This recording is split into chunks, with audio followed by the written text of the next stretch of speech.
Hey guys, welcome to what I hope to be the first of many videos on this YouTube channel. Today I'll be doing part 1 of a walkthrough slash let's play of Vampire the Masquerade Bloodlines.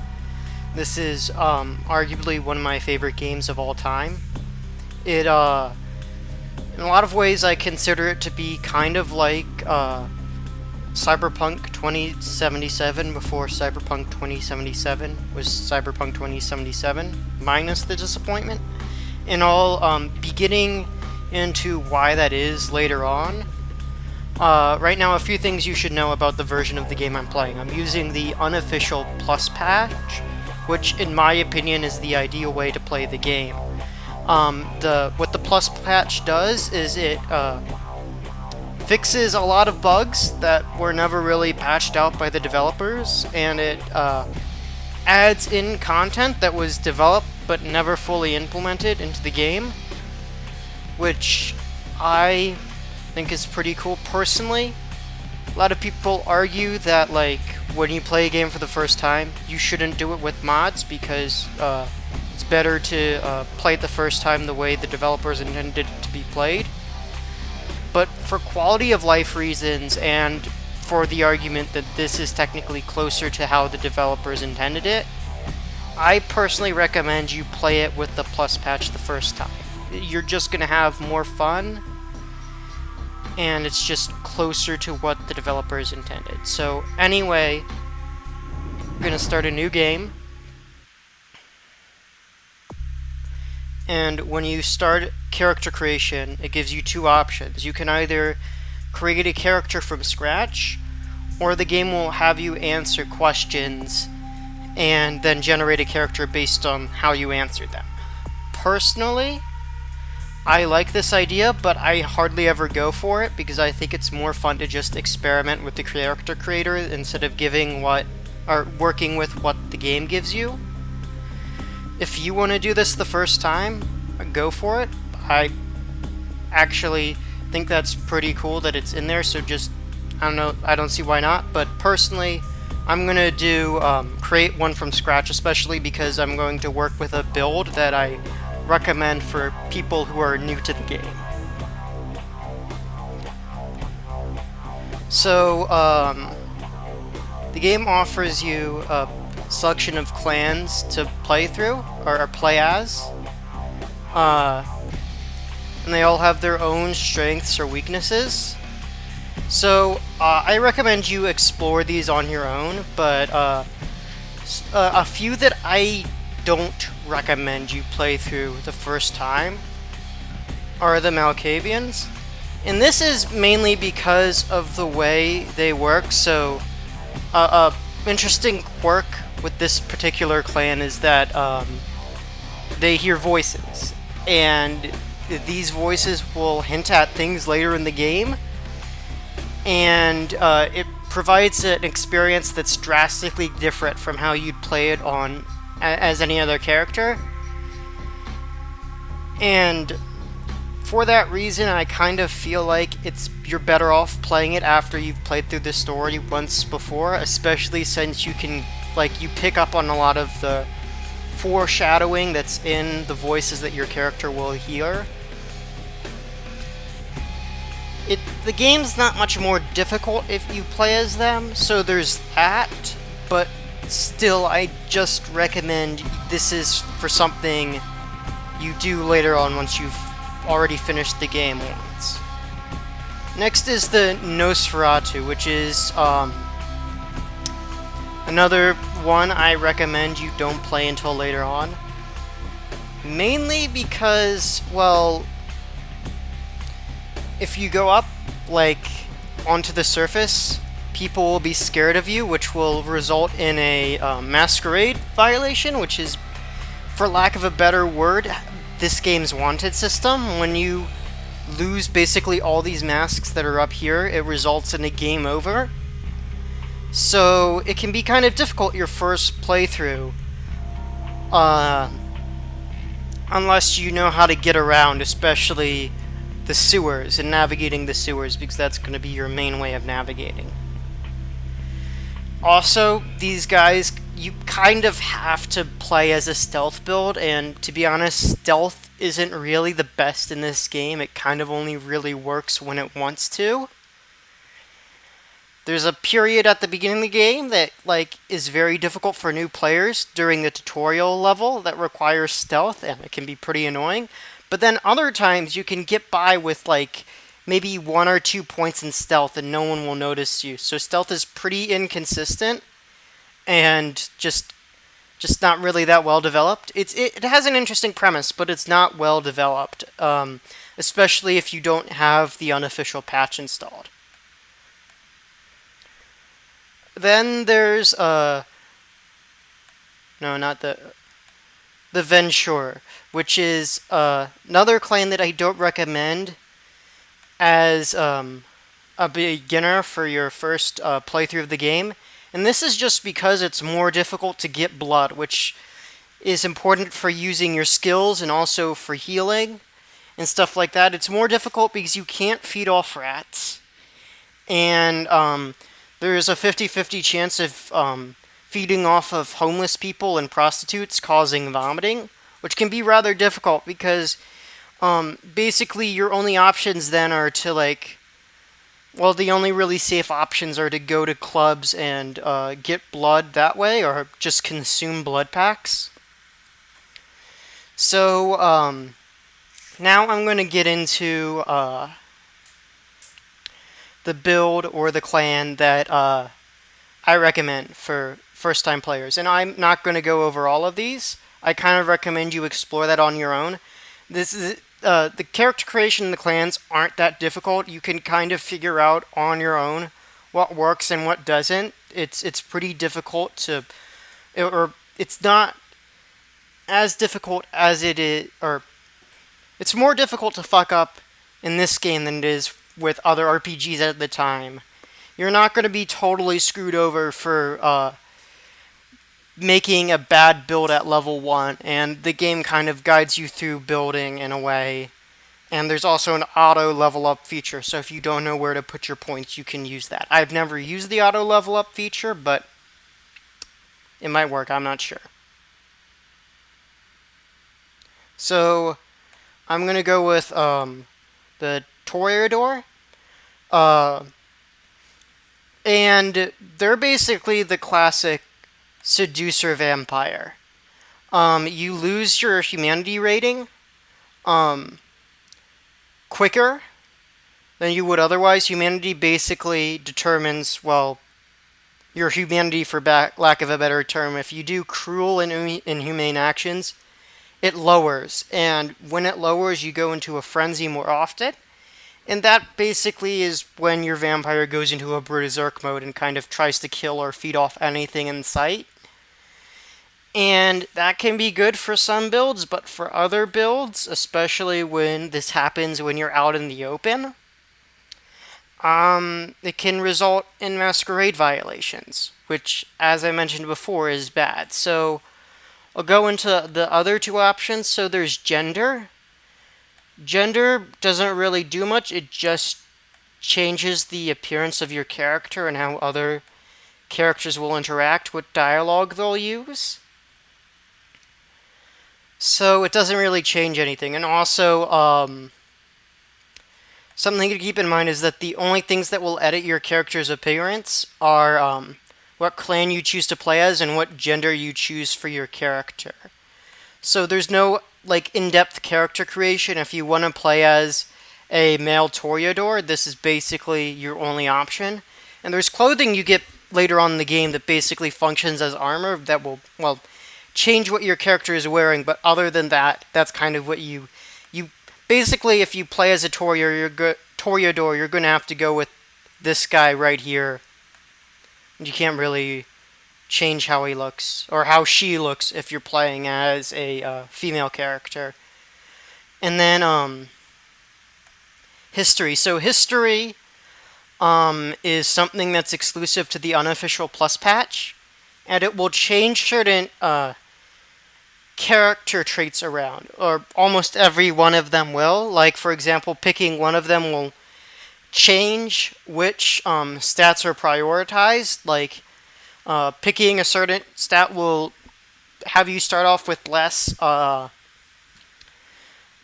points in physical attributes, but more points in social attributes, or vice versa. The only one that is only for flavor is the homosexual choice, which just basically makes your character gay. And that's it. Just makes them gay. Which I think is a nice touch. I feel like you should always have the option to play as a queer character if you want to in a video game, especially an RPG or any game where you create your own character.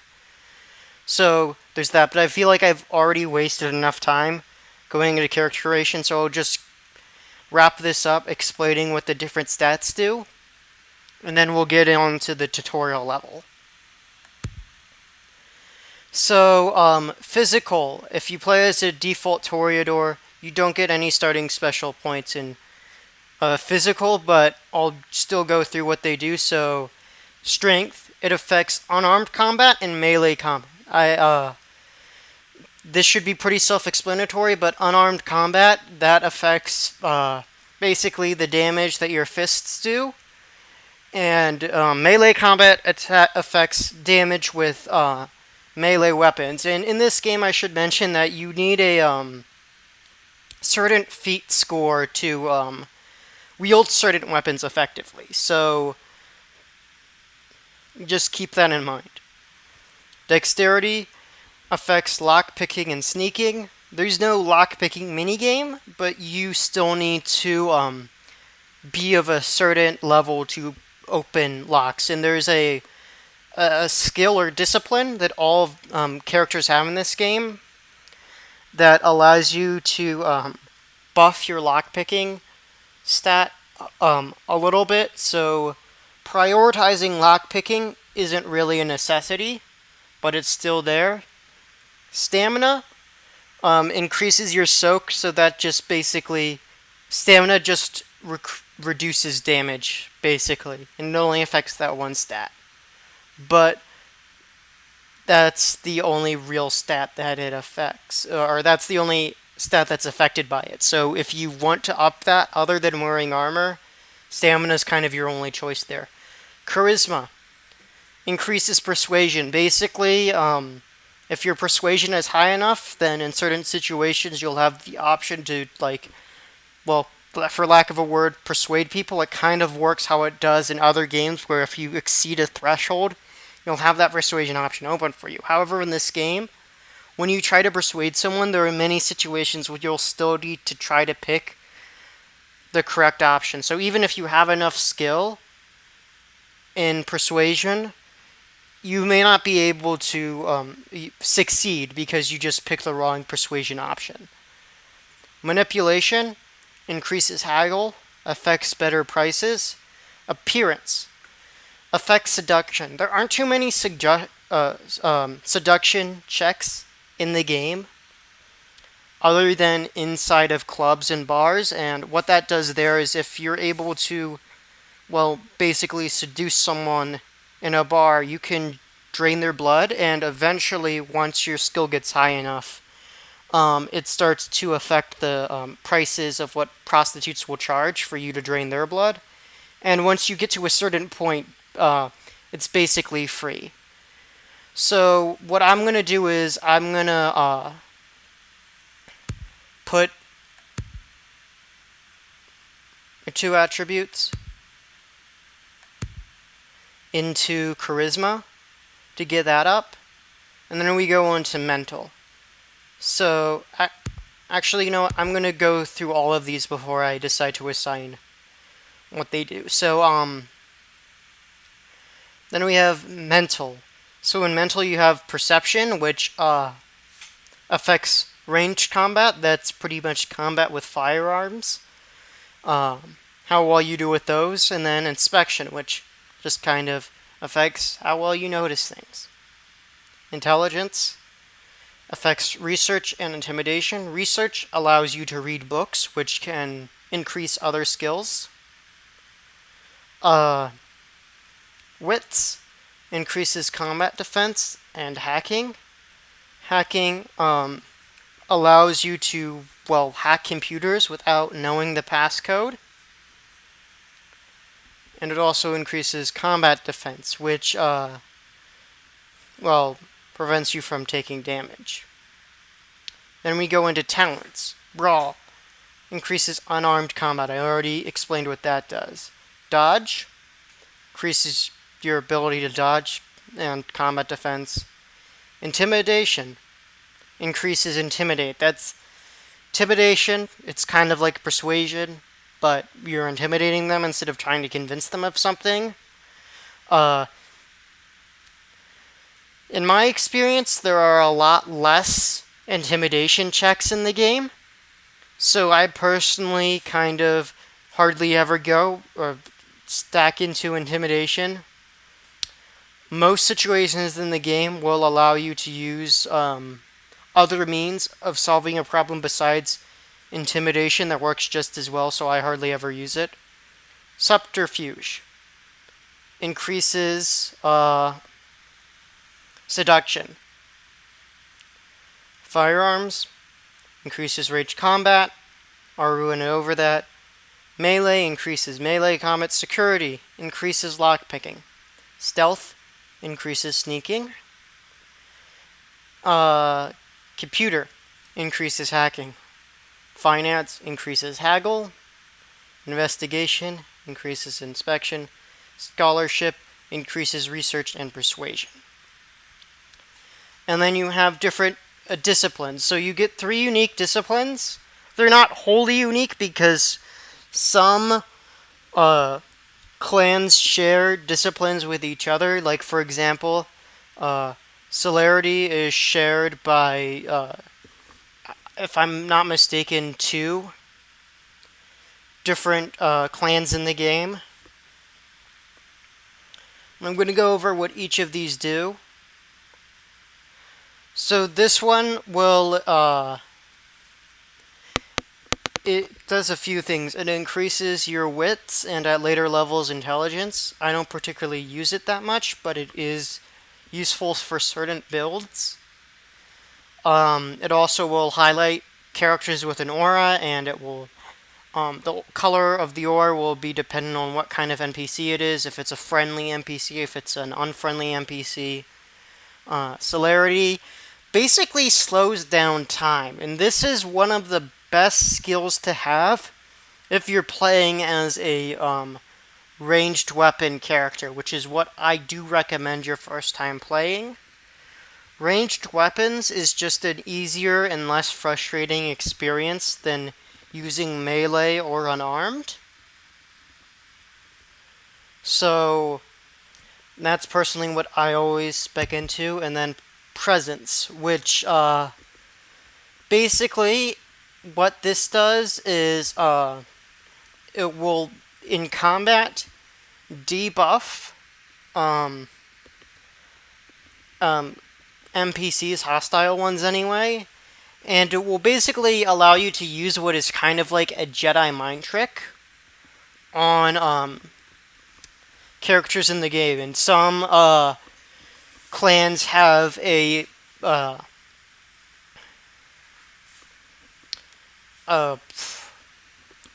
English.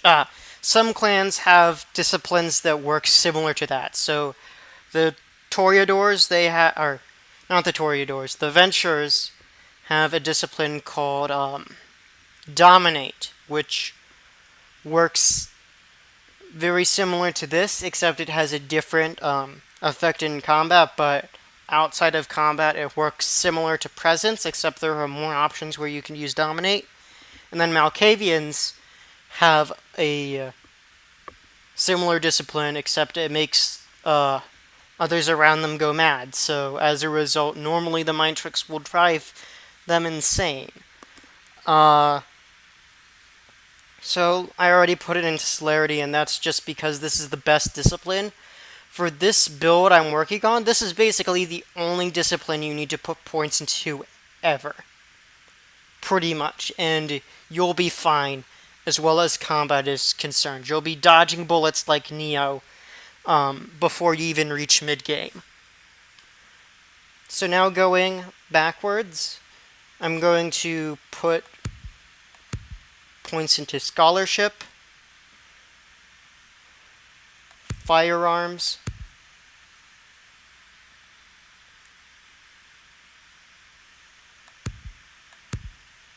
subterfuge,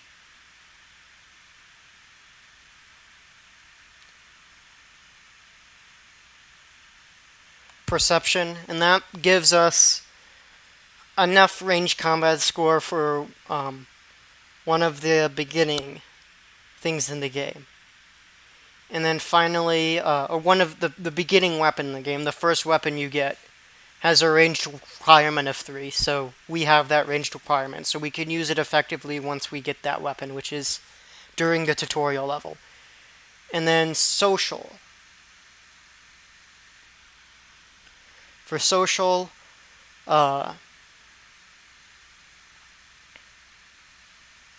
since we already have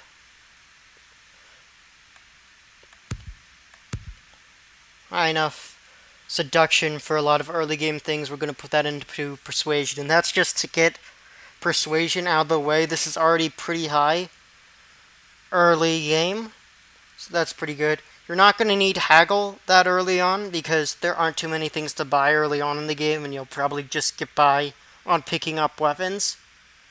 I personally don't need to up haggle until much later, but if you're having trouble, feel free. Like this is just my suggestion. You can play the game however you want. This is an RPG after all. So this is just my recommendation. Feel free to change things. Don't do exactly as I do unless you want to. This is just my recommendation for an easy playthrough for the first game, or your first playthrough of the game.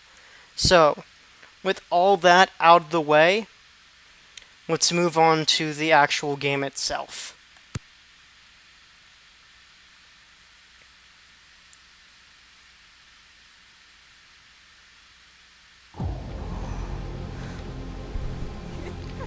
So yeah, the graphics, clearly a product of its time. Show you something.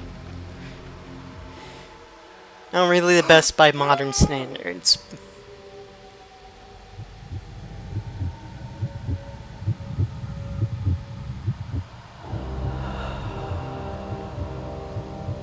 Some of the cutscenes in this game will actually be kind of funny, to be honest, like in a so bad it's good kind of way. I mean, the game itself is still pretty good story-wise and voice acting, but some of the cutscenes are just kind of goofy based on modern sensibilities.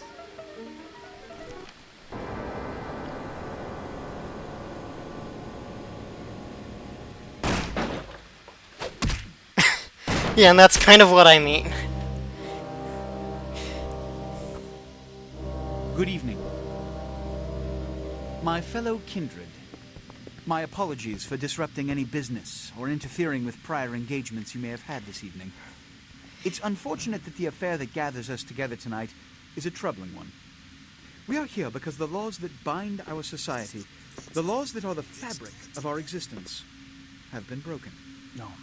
As Prince, I am within my rights to grant or deny the kindred of this city the privilege of siring. Many of you have come to me seeking permission, and I have endorsed some of these requests.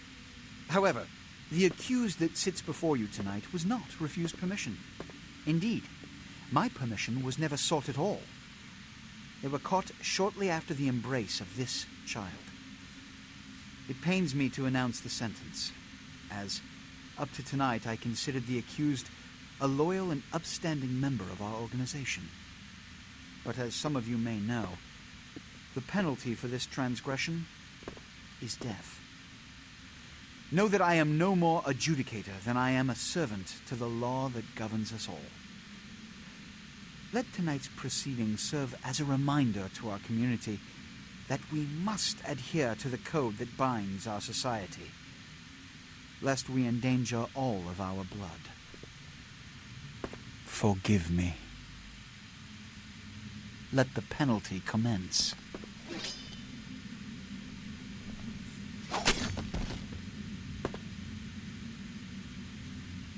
Which leads to the fate of the ill-begotten progeny.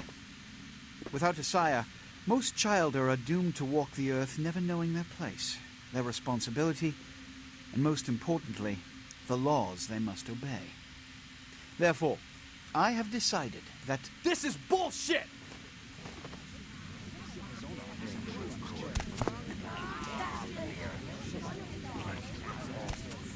All I'm saying is that he better not do it. If Mr. Rodriguez would let me finish, I have decided to let this kindred live. They shall be instructed in the ways of our kind and be granted the same rights. Let no one say I am unsympathetic to the plights and causes of this community. I thank you all for attending these proceedings, and I hope their significance is not lost. Good evening.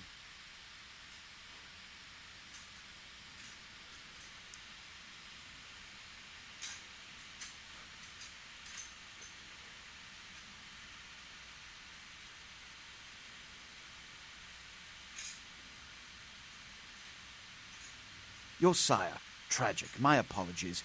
But you see, there is a strict code of conduct that all of us must adhere to if we wish to survive.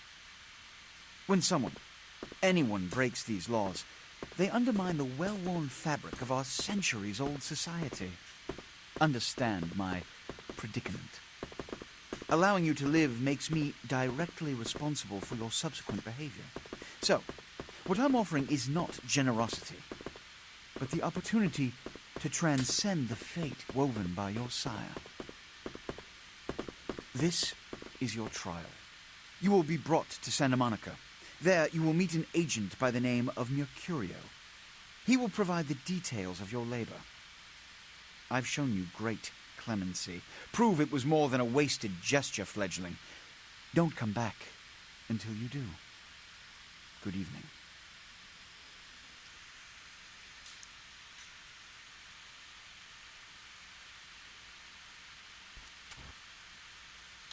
Alright, so now we get into the game proper. WASD keys to move. So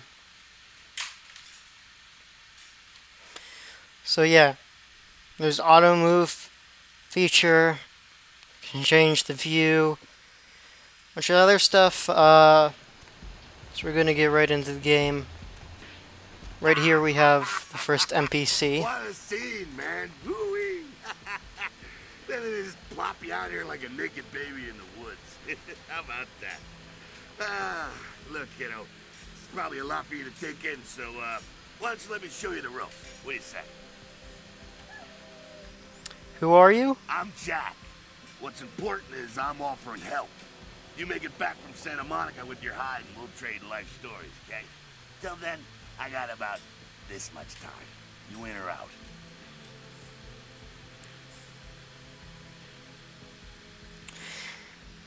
What happened in there? Don't worry, kiddo, you'll adjust. I'd love to explain it all, but time's a wasting. You want some help or what?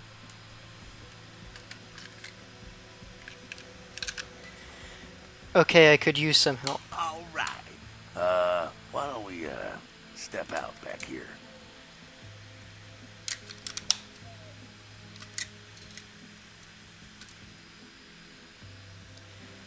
Yeah, let's get away from this horrible place. Christ, it's stuffy in there, huh? This is much better. Now, we ain't got much time, but I figure somebody should fill you in on the bare bones stuff at least, you know. Could save your hide. You look wobbly. You even had a drink yet? A drink of what? Oh, man, we're popping a cherry here. Oh, you're gonna love this. All right, check it out. Blood, it's your new rack of lamb, your new champagne, plus your new fucking heroin, kid. Get ready, though, because, hey, it's never as sweet as the first time. What do I do? Well, down around the corner there, I saw this human. Poor SOB can't find his car. So, what do I mean, All right. You go down there casually, right? You creep up on him, you bare those little fangs and feed. Don't worry if you weren't captain of the wrestling team or something, because it'll come so naturally you think you've done it 1,000 times already. won't he become a vampire then? Forget that comic book crap, kid. It don't work that way. Now go for it. Be sure, though, and this is important, so listen up.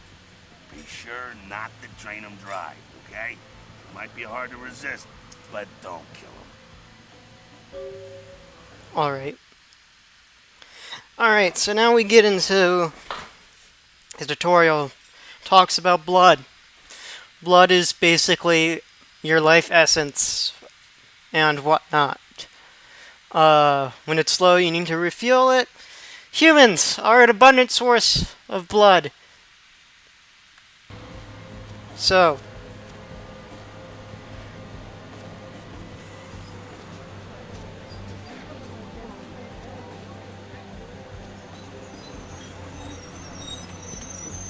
over here, we have a guy. You press F to feed by default. That red thing up there, don't let that drain too much or you'll lose humanity and the guy you're draining will die. So you gotta stop quickly.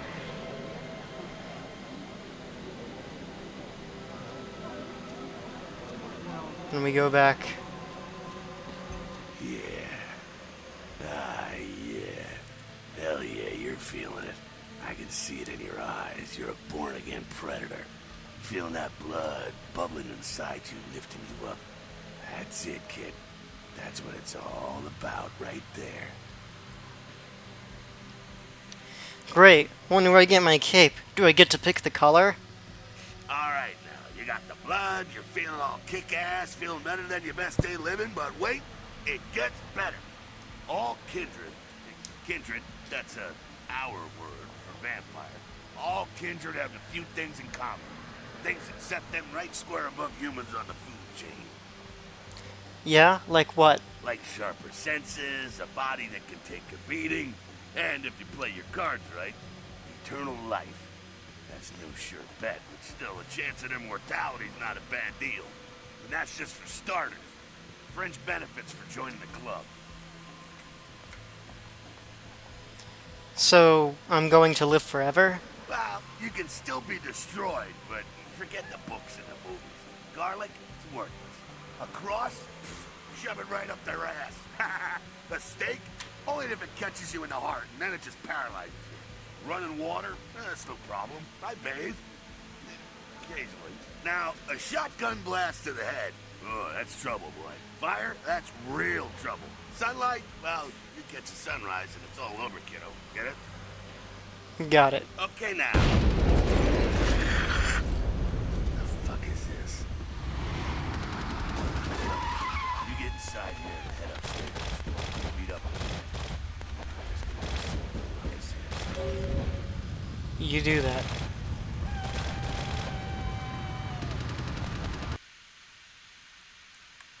Right. E to interact with objects, open doors.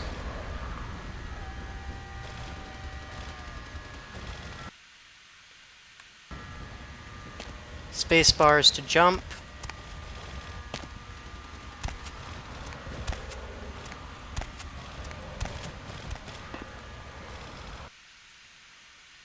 Okay. Over here we have a lockpick. Lockpick is used to unlock locks. Come down here. Stay away from the windows.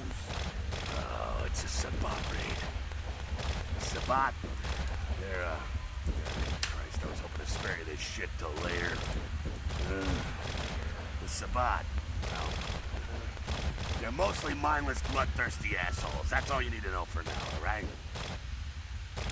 So, what's up? The Sabat got wind of the gathering here, so they figured they'd raise a little hell and put a little heat on the new prince.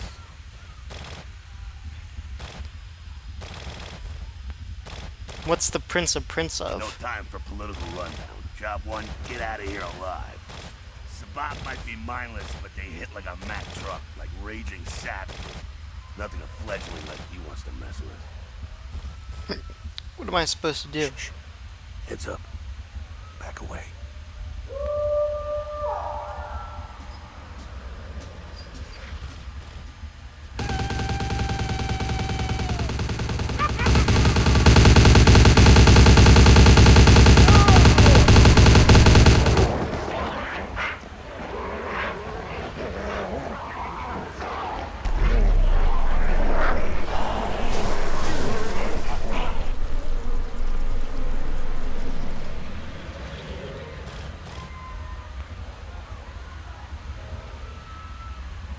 Dumb, frenzied Sabbat bastards. Alright, we gotta vamoose out the back quick. I'll stay and keep a watch out. You get us into the office. The door's around the corner here. I'm on it. Okay, yeah.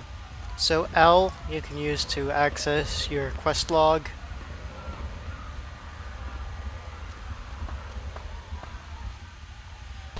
And we have the first lock to pick in the game. Press E to pick a lock.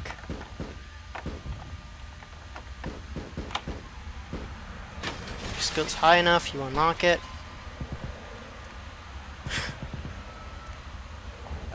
Shortcut. Well, nicely done, though. Not exactly an angel in life, were you? I had my moments. Cool. Now, if you want a lesson on how really not to act, take notes from those Sabbat assholes.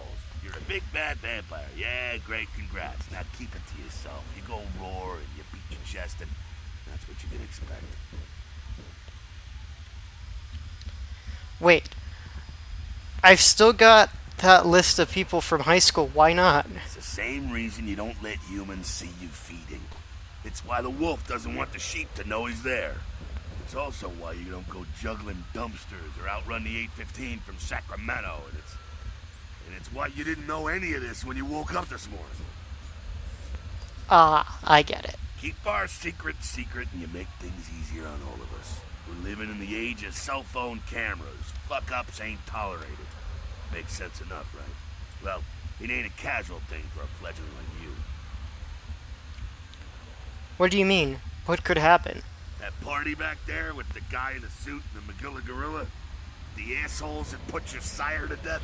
That's the Camarilla. They make a tidy business out of enforcing vampire laws like this one.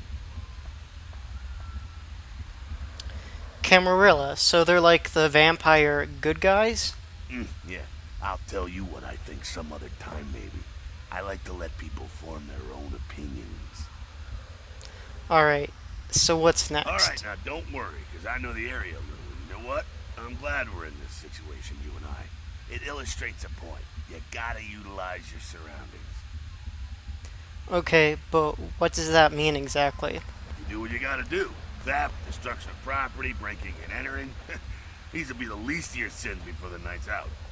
So look around here. We gotta get out the back there through that magnetically sealed door. There must be a key someplace. I'll find it. Okay, yeah, so this gets into the icons that show up there. Gun means that's a combat area, you can do whatever you want. Masquerade, respect the Masquerade, violate the Masquerade. Masquerade violation, pretty simple. And then Elysium, vampire neutral ground, no combat or discipline allowed except for blood buff while lockpicking.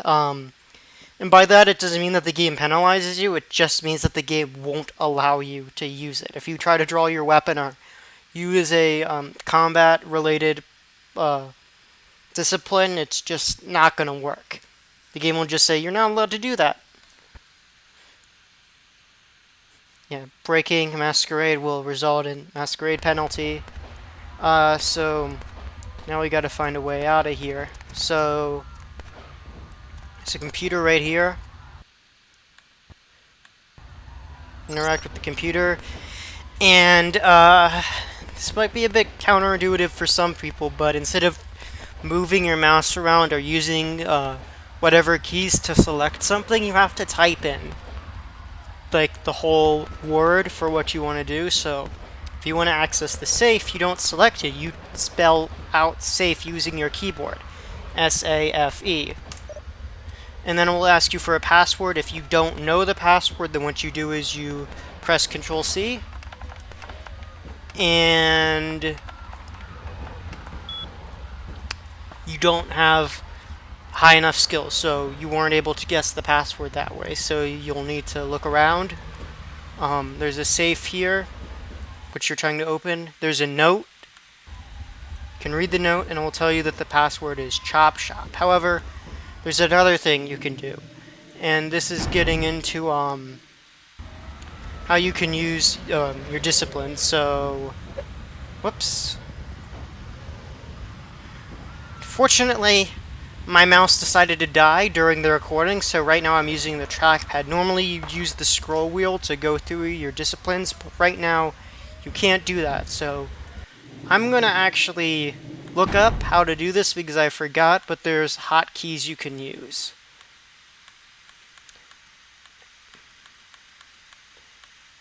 And I forget what the hotkeys are. So, hotkeys are, by default, the number keys. And, the hotkey menu is K. So, I don't know why I forgot that. Normally, I have it set customized, but... So, what I'm going to do is, change the 6 key to,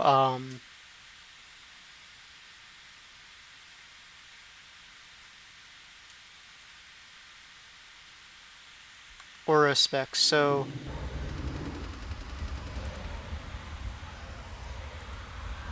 wait, did I change it? I didn't press accept. Okay. I am very sorry about this. Hopefully I'll have new batteries for my mouse the next time I do this, but I can use the skill. That increases my wits. And then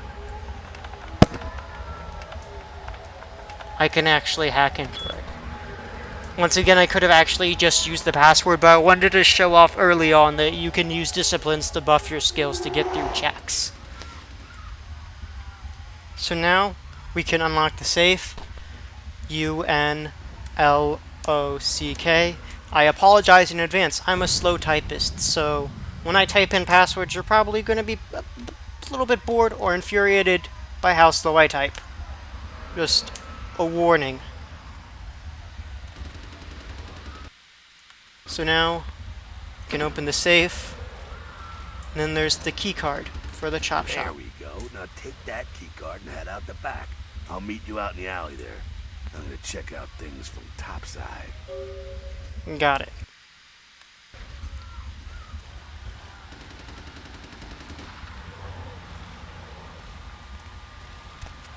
So yeah, use the key card. Doors that require key cards you cannot lockpick. You have to find the key card somewhere to use it.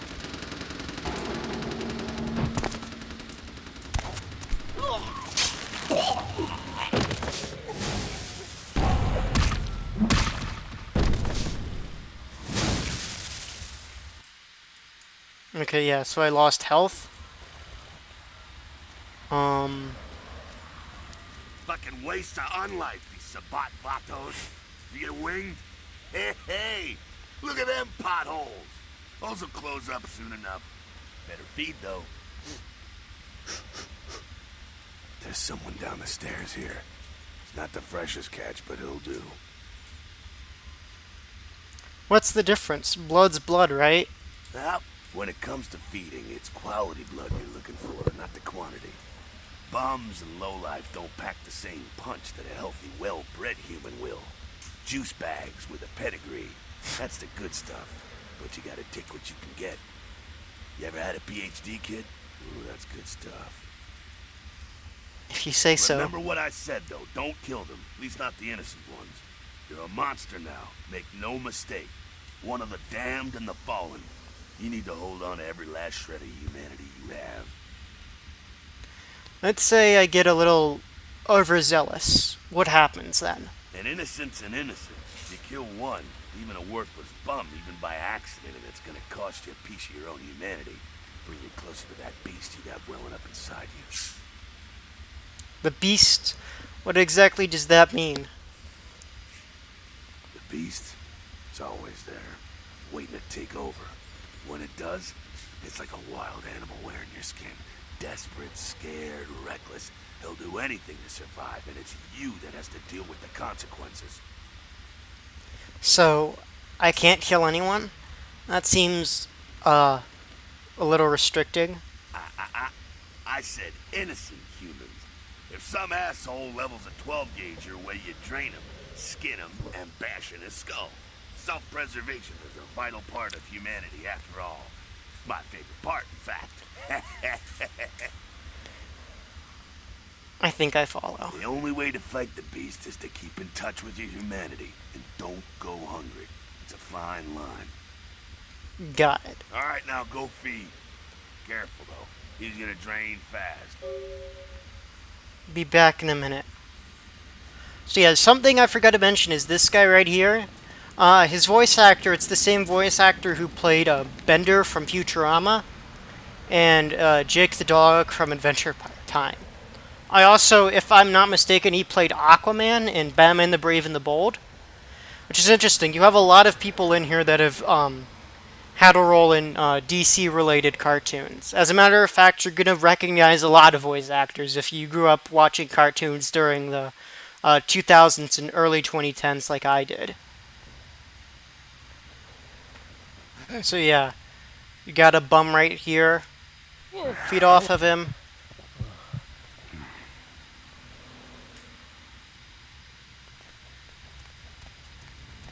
Not quite as good, huh? Eh, you can do worse. There's some rats down the way. You think I'm kidding?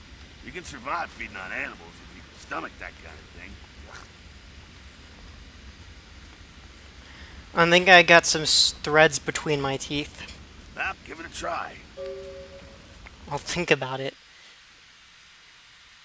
Yeah, so you can feed upon rats if you want. They only offer you a single blood point unless you play as a Nosferatu.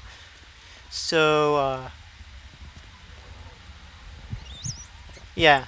And you don't lose humanity from draining rats. That's another thing I should mention.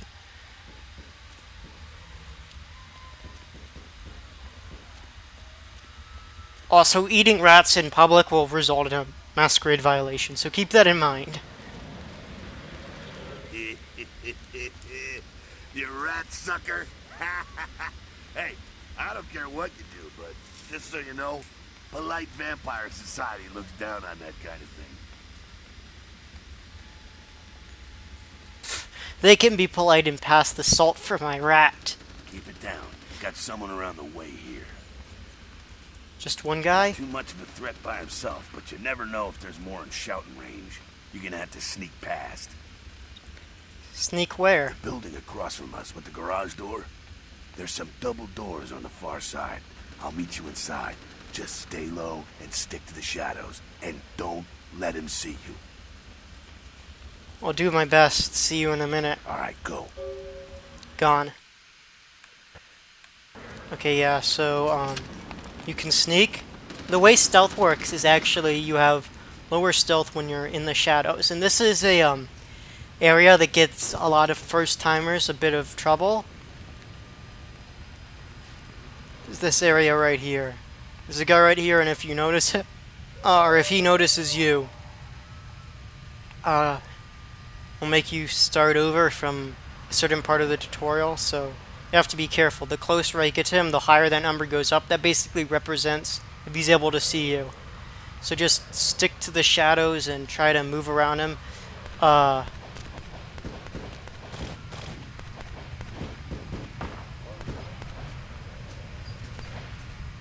Yeah, so he's going to start moving around, and he saw me. This is a bit difficult. I don't remember what to do because it's been a while since I played this segment, but it's a bit annoying. It's a bit difficult. Don't try to get too frustrated. This is actually the worst, in my opinion, or not the worst, but the most frustrating the stealth is in the entire game. So once you get past this point, stealth's a lot easier.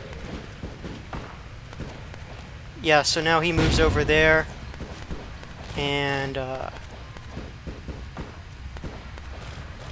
able to sneak past him. Keep it quiet. They're inside here. It seems that shovelhead outside just got separated from his pack. He's wounded too. Go take care of him. Don't worry. He's probably greener than you. What makes you think that? The Sabbat, you see, they don't have the most rigorous training program. In fact, that poor sod is lucky if he knows he's a vampire. How can that be? He's probably just turned and beaten over the head. They like to do that, make shock troops, cannon fodder, put him out of his misery. I'll do my He best. is a vampire, so be ready. I was Go get born him. ready. I'm on it. So yeah, now we get to, so whenever you switch to melee or unarmed combat, the game automatically switches to, third-person mode. So we're gonna beat him up. Yeah, and he will try to fight back too.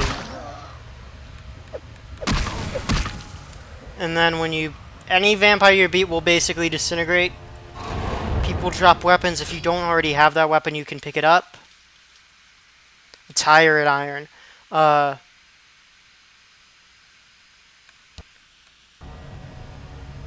So...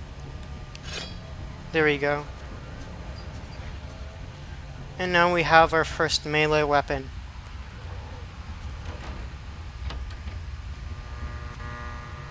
That's that. Sounds like we got another pack moving in, though. The Sabat are going all out. Better head underground, avoid straight bullets. Sounds like a good All strategy. right, head down into the basement through the grate in there. Keep that tire iron handy. I'll be there in a minute. See ya. So yeah, now we go down here. Some doors in the game, they just won't open. Just keep that in mind. Then we have a ladder that goes down here.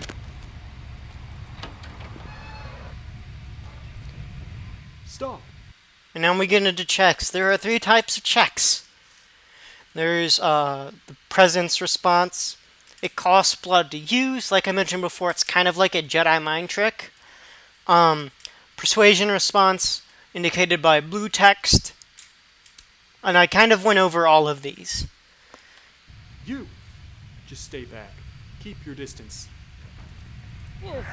Whoops, I did not mean to do that. And I think I just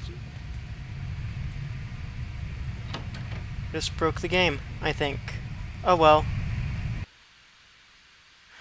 Like, normally you're supposed to talk to him and persuade him, but I accidentally pressed the F key, which kind of made him dazed when I drained him. So now I'm gonna sneak up on this guy.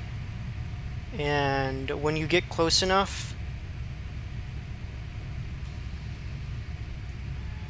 you should be able to press the E key to stealth kill him, but it's not showing up. There it is. Okay. Yeah, so stealth kills are a thing in this game. Not sure what's going on. Sounds like the Sabat's getting scattered. I'm gonna keep an ear to the ground. Be careful going forward here. Could be a whole mess of them holed up. Great, just my luck. Okay, so first off we have Blood Heal. Using this will cost a little bit of blood to heal you. Let's see here. So all of that set is 3. Like I said, my mouse is dead. I don't have the scroll key. Scroll key is how you normally select disciplines. So I'm going to set 4 as blood buff. Blood buff increases your lockpicking. And this is because blood buff increases your dexterity, which is tied to your lockpicking. Because of that, blood buff can also be used to make you stealthier. Then we get into the 3 unique disciplines for the Toreador.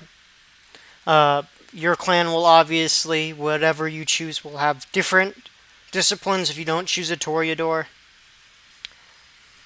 But yeah, so now we'll go into this, and this tutorial segment will be slightly different depending on what clan you're playing as.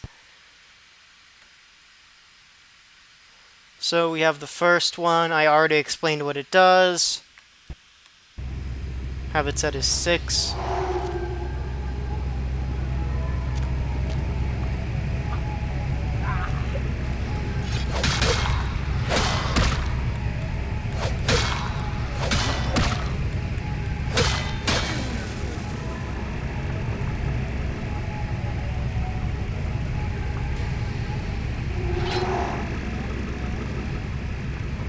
I think they're clearing out. There's no need to go stirring up the hornet's nest till we know the score, though. Head through here. Come to an elevator around the way. I'll meet you over Meet there. you there. Don't let them catch you. No problem.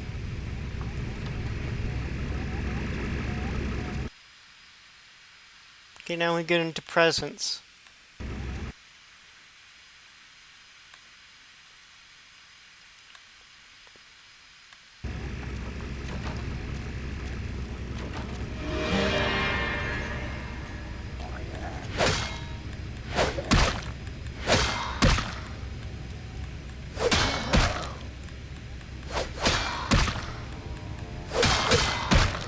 Yeah, this guy's giving me more trouble. Presence is normally supposed to debuff the guy you're fighting, but he's giving me a bit of trouble.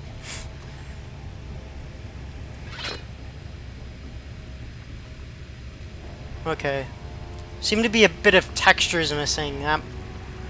Try to see what's going on later, but that's not normally supposed to happen. And then celerity. The de facto OP discipline if you are playing as a ranged weapon guy, so whoops.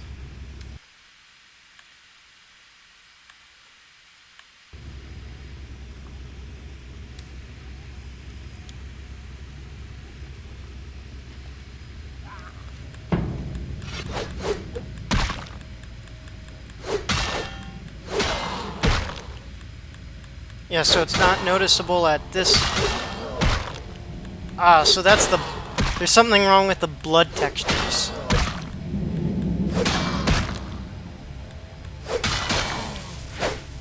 And I'm gonna go ahead and heal myself a bit.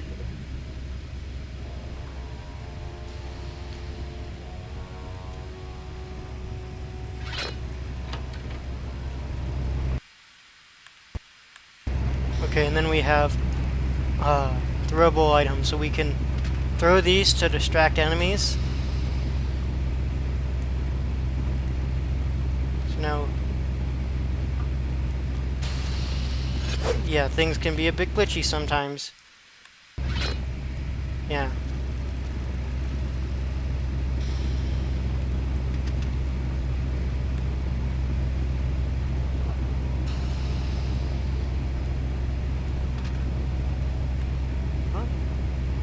So yeah, throwing things will distract enemies. So now he'll go over there. And I can sneak out this way. The game will be so inclined and kind enough to do that. Fucking humans. Gangbangers protecting their turf. Oh, man. I'm here thinking it's Sabat moving up in here. It's the fucking locals about to take one for the hood. So what do we do? Yeah, they probably seen too much. Here, take this 38. Fucking pea shooter, but a few shots in it will take down a human. Thanks. Well, I'm gonna want it back, so don't go die and lose it. I don't use guns much. They're noisy, they're clumsy, practically useless against vampires, but still, the Kindred's gotta keep up with the times. And in modern-day Los Angeles, that means coming strapped. Useless against vampires? Well, yeah, some are more lethal than others, of course. Watch out for those shotguns. Ouch, those things can smart, I tell you. I hear you. Head up and clear out what's left of them. Can't have them running their mouths about any of this. I'm gonna make sure there's no stragglers around outside. Okay. Alright, so now we have a gun.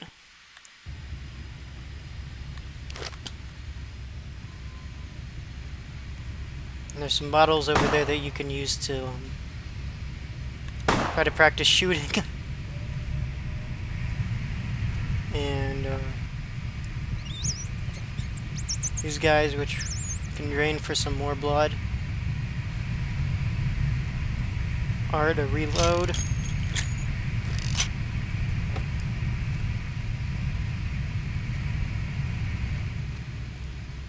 Go on up. I'll meet you.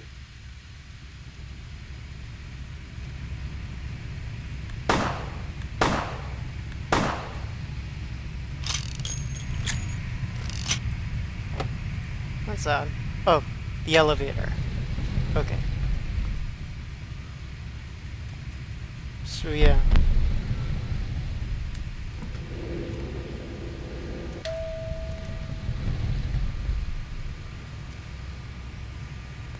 And then we can also get into why celerity is one of the best disciplines in the game. See, everything is now slightly slower. Makes it easier to fight.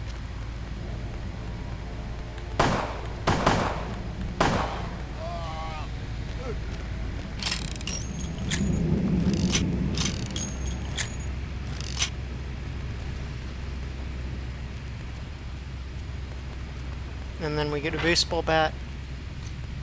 That's it, kiddo. Just like that, and it's all over. Everyone slinks back to their corners of the city for the night. That's it, it's all over. Until the next night, when the Camarilla finds some way to strike back. Parry, dodge, spin, and all that, and so on, and so on, and so on. So, this is normal? Well, to be honest, we came at an interesting time, let's say. The Camarilla, the Sabbat. Now, in LA, these are the new kids on the block. There's already plenty of kindred had stakes down in California long before them. Now, we got every ancient kindred rivalry playing out all over the city. A lot of tension out there. A lot of fear. A lot of jittery, high-strung predators clinging to their little pieces of eternity. You're losing me here, Jack. Oh, boy. Oh, I think they're looking for you outside. Guess you got a cab to catch. Was hoping to fill you in on a little bit more, but... hell, you'll figure it all out. I will, but I would like to keep the gun. If you make it back, stop in at the last round. It's a bar downtown here. I'll fill you in on the politics. Now that's the stuff that'll kill you. Good luck. I'll see you there, after I got a good day's sleep.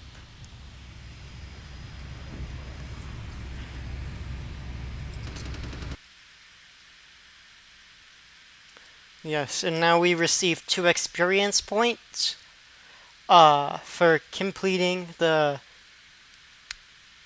tutorial. That's not really enough to do anything with right now. Most lower level skills will require at least 3. They're incremental, so every time you purchase purchase a score in something, the cost will go up.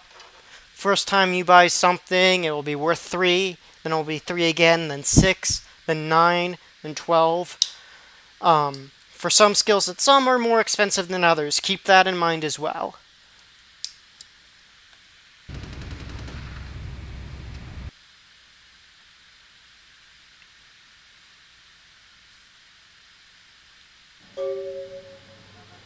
Alright, and that was the first episode of my Let's Play. Thank you all who watched to the end. Hopefully I'll get better at talking to you guys and explaining things, and also this stuff will be informative and entertaining. I don't feel like there's enough walkthroughs of this game online, which is really sad because it's one of my favorites. Anyway, I've been recording for over an hour now, so I'd just like to thank you all for watching, and see you next time.